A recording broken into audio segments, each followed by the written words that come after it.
Salam kerahiman.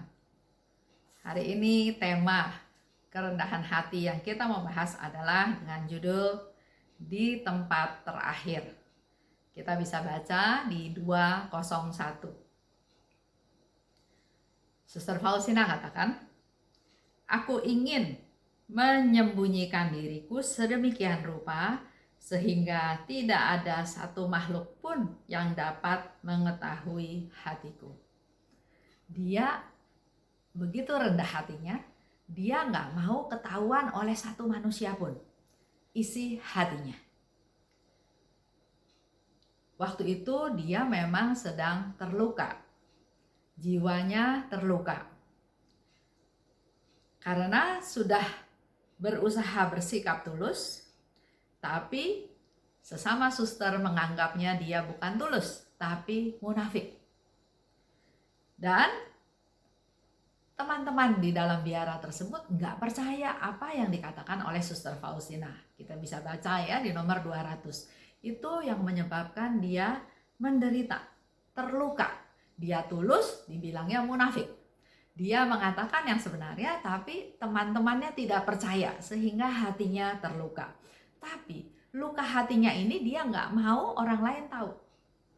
Tidak satu manusia pun tahu tentang keadaan hatiku, katanya ya. Coba bandingkan dengan kita.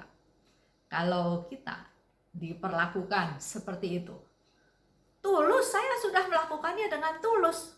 Kok kamu nggak percaya? Kok kamu bilang saya munafik? Saya betul-betul melakukannya dari kedalaman hati saya. Kita terus masih mau memaksakan diri supaya orang mengerti bahwa saya tulus, bahwa saya tidak munafik, bahwa saya jujur. Itu kan sering kita katakan ya, membela diri. Sebetulnya tanpa kita sadari, kita belum masuk ke dalam tahap kerendahan hati. Kerendahan hati di sini, Suster Faustina memberi contoh, hatinya terluka. Karena dikatakan munafik, karena tidak dipercaya. Tapi dia tidak berkoar-koar membela diri bahwa dia benar. Dia diam, bahkan dia nggak mau satu manusia pun tahu bahwa hatinya terluka. Selanjutnya Suster Faustina katakan, Yesus, hanya Engkau yang mengetahui hatiku dan memiliki seluruhnya dan seutuhnya. Orang lain gak perlu tahu hatinya terluka. Biar hanya Yesus saja yang tahu, buat dia sudah cukup. Begitu pula dengan kita. Kita nggak usah bela diri dalam kehidupan kita. Kita sudah melakukan hal yang benar ya. Misalnya saya dituduh. Apa yang saya lakukan itu cuma basa-basi. Cuma dari mulut. Cuma dari permukaan supaya kelihatan baik. Waktu dikatakan seperti itu ya pasti ada rasa marah, nggak terima bahwa kamu tuh salah menilai saya seperti itu. Kalau dulu saya membela diri, saya betul-betul sungguh-sungguh. Kalau kamu nggak terima ya sudah, tapi saya lakukan itu dengan sungguh-sungguh. Itu masih pembelaan diri. Tapi melalui Suster Faustina kita belajar, nggak usah bela diri. Walaupun hatimu terluka, diam. Nggak usah ada orang lain tahu, biar cukup Yesus aja yang tahu. Tidak seorang pun mengetahui rahasia kita. Kita mengenal satu sama lain dengan satu tatapan. Sejak saat kita mulai mengenal satu sama lain, aku telah menjadi bahagia. Itu ungkapan yang dikatakan oleh Suster Faustina kepada Yesus. Yesus sebagai temannya, sebagai sahabatnya Suster Faustina.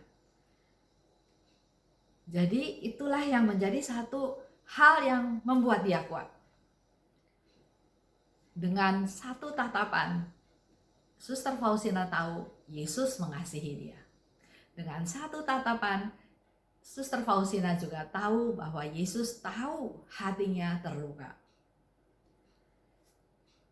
Dikatakan lebih lanjut, saling mengenal satu sama lain.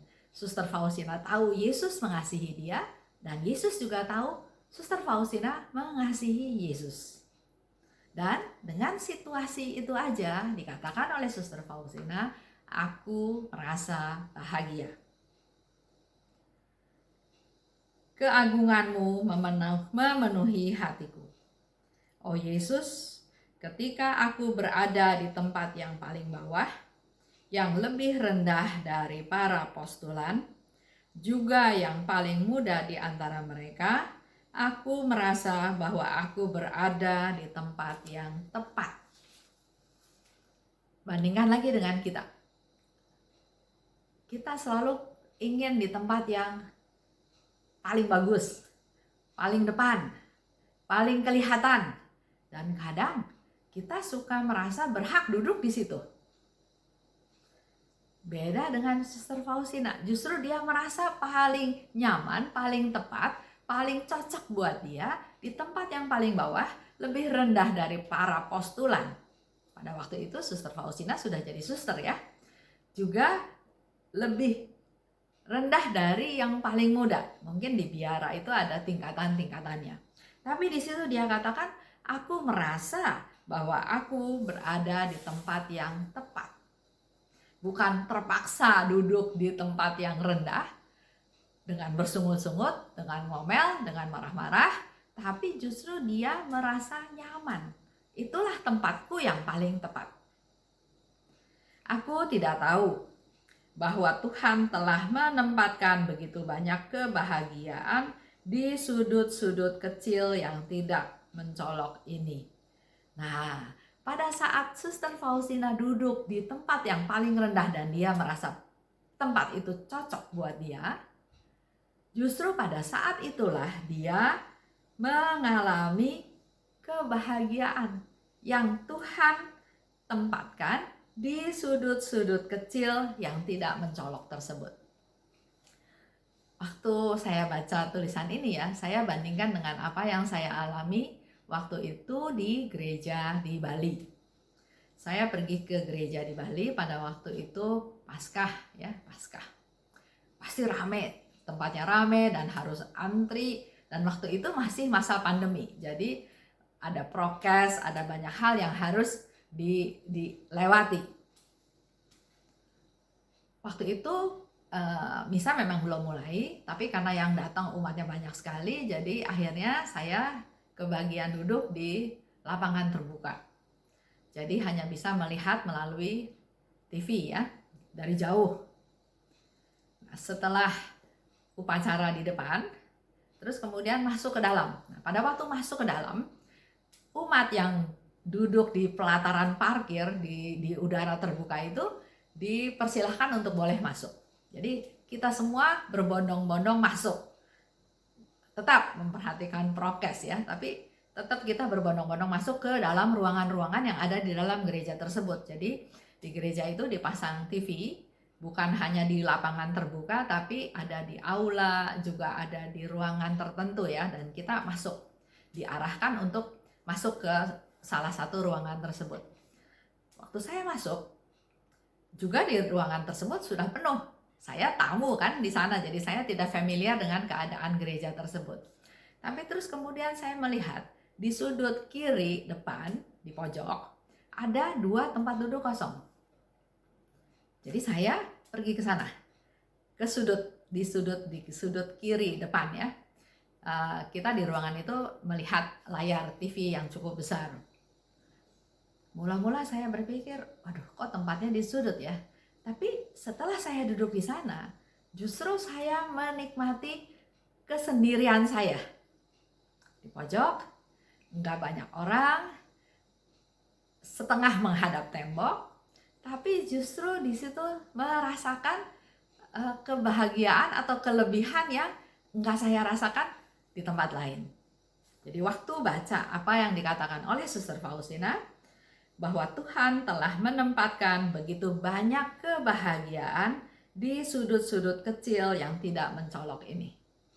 Di situ bisa lebih husuk, bisa lebih konsen, dan ya saya merasa nyaman, merasa enak duduk di situ, walaupun setengahnya menghadap tembok. Kini aku paham, bahkan di dalam penjara pun Suster Faustina sebutnya penjara ya, tapi sebetulnya di rumah sakit karena buat dia itu suatu penjara di mana dia tidak leluasa bergerak. Bahkan pernah sesaat di mana dokternya melarang dia untuk ikut perayaan Ekaristi karena sakitnya ya, sehingga di sini dikatakan bahkan di dalam penjara pun dari hati yang murni dapat memancar kepenuhan cinta akan Dikau, oh Tuhan. Menunjukkan cinta yang tulus itu bukan hanya di tempat-tempat tertentu, bahkan di rumah sakit pun dia bisa alami hal tersebut. Bagi cinta yang murni, hal-hal lahiriah tidak ada artinya. Cinta yang murni menembus semua itu. Entah pintu penjara, entah gerbang surga, tidak cukup kuat untuk menghentikannya. Cinta mencapai Allah sendiri, dan tidak ada sesuatu pun yang dapat memadamkannya. Ia tidak mengenal rintangan. Ia bebas seperti seorang ratu. Ia bebas melintasi segala tempat. Kematian pun harus menundukkan kepala di hadapannya. Cinta yang murni. Mari kita terus belajar untuk bisa punya cinta yang murni. Hati yang murni, hati yang bersyukur, hati yang menerima dapat mencapai Allah. Jadi nggak perlu peduli Bapak Ibu ada di tempat yang seperti apa. Di dalam situasi apapun, dalam masalah apapun, di tempat yang paling rendah pun, asal kita punya hati yang murni, hati yang bersyukur, dan hati yang menerima, maka kita dapat mencapai Allah. Itu aja renungan hari ini. Salam kerahiman.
Aku